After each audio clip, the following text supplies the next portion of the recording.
Hello, I'm Joe Muscolino, and I'm going to be showing you motion palpation assessment and joint mobilization treatment techniques for the neck. The specific way I'm going to show you is what I like to call a nice flowing assessment and mobilization technique, and it's done bilaterally. So I'm going to be using both of my hands, one on each side of our client's neck.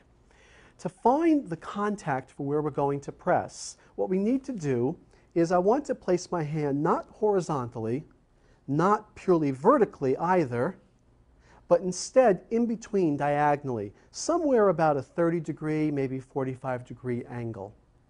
I'm going to come in and I'm going to even lift her head up just a little bit and place her head in the palms of my hands so I'm comfortably but firmly supporting her body weight, her head's weight. Okay, and do you feel comfortable and supported there? Mm-hmm. Okay, wonderful. And now I'm going to use my finger pads of my index, middle, ring fingers, and I'm going to press in, and the angle I'm going to press is going to be diagonally upward across to the other side of the body. And I'm going to be on the facets, the articular processes, the cervical pillar, same name or three different names for the same structure. So I'm going to just gently press in and feel for the motion there. Now the other hand is very important, my left hand here, because it supports her, because if I did not have that hand here, then when I press her, she would flop away from me. So it's important to use two hands. When I press in with my right hand, the left hand stabilizes her head. When I press in with my left hand, the right hand stabilizes her head. And I'm just going to go up and down. Well, let's start from going from the inferior lower neck, going upward, and I just go back and forth like this. And the assessment is feeling for the joint mobilization range of motion into joint plays, feeling for the ability of each individual segmental joint of the spine to move freely. And what you're really doing, if I break it down a bit more, is you press up until the end of passive range of motion, and then you challenge it by pressing a bit more.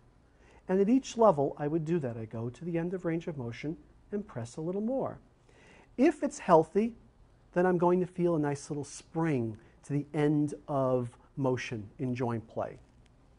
If I get to a joint that doesn't move as well, and up here with Molly, I can feel less motion at her second cervical vertebra, then I know that's an area that's a bit locked up, and that's the level that really needs the mobilization. So I can turn the assessment into the mobilization by just pressing a bit more, and there's no reason why I can't stay at that level and repeat it a few times. The advantage to joint mobilization is that you can have one particular joint that's locked up, hypomobile and not moving. And you can stretch that joint every which way you want with full gross ranges of motion.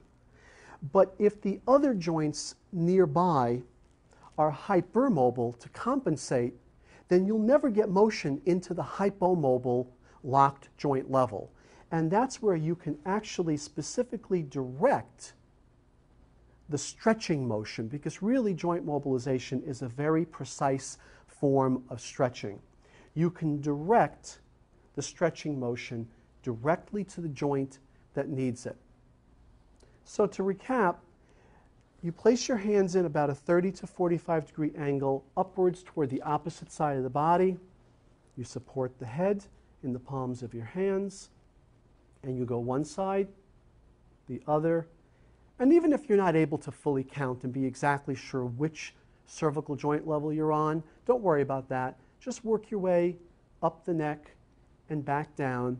And if you feel a level that's a bit more locked, like you're hitting into a concrete wall, you can just stay there and add a little more joint mobilization. One important thing about this, you do not want to go too quickly back and forth. If you do that like this, especially with elderly clients, they may become dizzy. So this motion should be smooth and flowing, and it should affect the stretch that you want, but it should be comfortable and relaxing for the client. I'm Joe Muscolino, and this is Motion Palpation Assessment and Joint Mobilization Treatment Technique for the neck. Hello, I'm Joe Muscolino, and I would just like to add something. I've shown you in 3 different video clips CR, contract relax stretching for the neck, AC, agonist contract stretching for the neck, and joint mobilization for the neck. And I'd like to add something about precautions, contraindications. If a client has any type of what's called a space-occupying condition, space-occupying lesion, such as a large bone spur from osteoarthritis, degenerative joint disease, or a pathologic disc, a bulging or herniated disc, it is contraindicated to bring the client into lateral flexion to that side. So if she had some type of an unhealthy disc or bone spur on the right side that might be occupying space and compressing on a spinal nerve as it comes out through the intervertebral foramen there, I would not want to close down that side and bring her into lateral flexion to that side. Okay, it's important to be aware of that. One more thing.